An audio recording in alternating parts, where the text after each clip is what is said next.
not see evidence in archaeology or history for a historical Jesus? Yeah, well, I do. I mean, that's why I wrote the book. Well, I mean, okay, yeah. I mean, I have a whole book on it.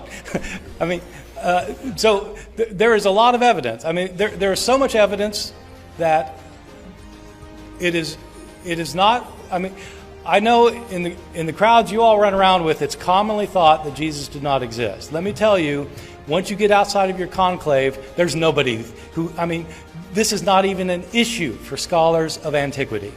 It is not an issue for scholars. There is no scholar in any college or university in the Western world who teaches classics, ancient history, New Testament, early Christianity, any related field who doubts that Jesus existed. Now, that is not evidence.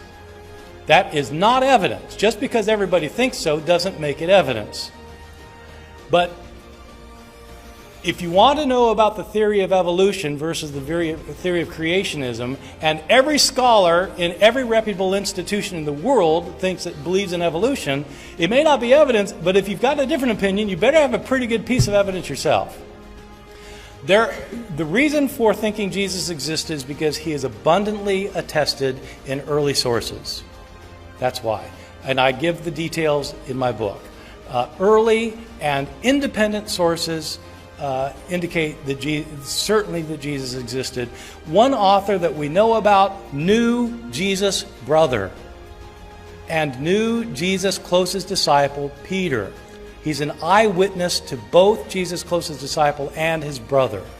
So, I mean, I'm sorry, but again, I respect your disbelief, but if you want to go where the evidence goes, I think that atheists have done themselves a disservice by jumping on the bandwagon of mythicism, because, frankly, it makes